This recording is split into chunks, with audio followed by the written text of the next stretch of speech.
నమస్కారం గురుగారు. నమస్కారం అమ్మా. నాకు చిన్న సందేహం. ఈ పూర్వ సువాసినులు ఈ శ్రావణ వారంలో పూజలు చేయొచ్చా? అమ్మా, ఈనాటి కాలంలో ధర్మం పరిపరి విధాలుగా వ్యాపించి ఉన్నది. ప్రశ్నలు అనేకం వస్తున్నాయి. ధర్మశాస్త్రంతో మాట్లాడేటటువంటి వారికి ఒక్కొక్కసారి ఊపిరి ఆగిపోయేటంతగా ఒత్తిడి పెరుగుతున్నది. శాస్త్రం వేరు, సమాజం వేరు అనే ఊహలు కూడా వస్తున్నాయి.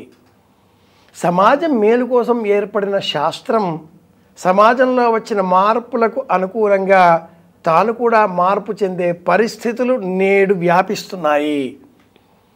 భర్త మరణిస్తే వారిని పూర్వ సువాసినులు, సుమంగళిత్వం తొలగిపోయిన వారు, వితంతువులు అని పిలవడం ధర్మశాస్త్ర సమ్మతం. తంతువు అంటే దారం. మంగళసూత్రం తొలగించిన వారు వితంతువులు అవుతారు. ఈనాటి కాలంలో అనేక సందర్భాలలో వివాహం అయినా కూడా మంగళసూత్రాన్ని గోడకు వేస్తున్నారు, ఫ్రిడ్జ్లో పెడుతున్నారు. చికాకు అంటారు. చేతికి మట్టి గాజులు వేసుకోవడం లేదు, చికాకు అంటారు. నెత్తిన పుష్పాలు పెట్టుకోవడం లేదు, ప్లాస్టిక్ పుష్పాలు పెట్టుకుంటారు. ఎవరు కొంటారండి అంటారు, చికాకు.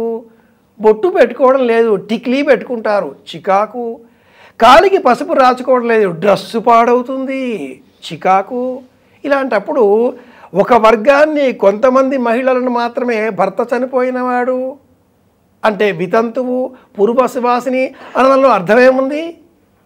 అందరూ అలాగే ప్రవర్తిస్తున్నారుగా. భార్య మరణిస్తే భార్య మరణించిన ఆ పురుషుడిని విధురుడు అంటుంది శాస్త్రం. విధురుడు అనగా భార్య మరణించిన వ్యక్తి కొన్ని ధర్మాలు అనుసరిస్తూ కొన్ని పనులు చేయకూడదు.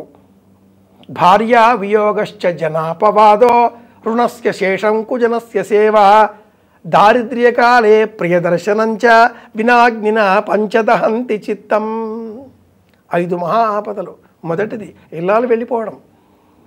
అలాంటి వ్యక్తికి కొన్ని ధర్మాలు: వానప్రస్థం స్వీకరించడం, తెల్లని వస్త్రాలు ధరించడం, నేలపైన పడుకోవడం, ఒక పూట భోజనం చేయడం, కొబ్బరికాయలు కొట్టకపోవడం, దానం తీసుకోకపోవడం, బొట్టు ఎవరికి పెట్టకపోవడం, ఇవన్నీ అతడికి సంబంధించిన నియమాలు. దానం తీసుకోకూడదు. అలాగే భర్త మరణించిన మహిళలకు కూడా శాస్త్రం కొన్ని నియమాలు విధించింది. వ్రతాలు చేయరాదు, పూజలు చేయరాదు. కానీ వారికి సంబంధించిన వ్రతాలు, సంకల్పాలు కొన్ని విడిగా ఉన్నాయి.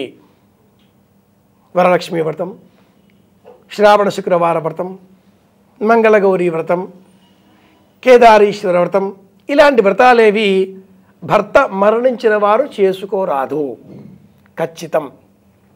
వారు ఇతరుల చేత ఈ వ్రతాలు ఆచరింపజేసి కుటుంబ వృద్ధి కలిగే విధంగా ఆశీర్వదించమని లేదా ఆ కుటుంబంలో తమను కూడా కలుపుకోమని కోరవచ్చు. ఇంత మాత్రమే మనం చెప్పుకోవాల్సిన అంశం అవుతుంది. కానీ నేటి సమాజంలో డివోర్స్ తీసుకున్న మహిళలు భర్త ఉన్నట్టా లేనట్టా, భర్త మరణించిన తర్వాత మళ్ళీ వివాహం చేసుకుంటున్న మహిళలు, వారి పరిస్థితి అసలు వివాహమే లేదు, సహజీవనం చేస్తున్నారు, సంతానం కూడా, వారి పరిస్థితి. భర్త మరణించిన అనంతరం మళ్ళీ వివాహం చేసుకొని, ఈ భర్త మరణించిన తర్వాత మళ్ళీ వివాహం చేసుకొని, వారి పరిస్థితి. లోకంలో రకరకాల సమూహాలు వస్తున్నటువంటి తరుణంలో ధర్మశాస్త్రం కాస్త నూతన పద్ధతిని సంతరించుకోవాల్సిన అవసరం ఎంతైనా ఉంది. ఎంత ఉన్నా సనాతన ధర్మం అంటే మట్టుకు వ్రత్యతే అనేనా నియమంతో కూడుకుని ఉన్నది కనుక చేయరాదు. ఇది సమాధానం. ధన్యవాదాలు గురుగారు. కృష్ణార్పణం.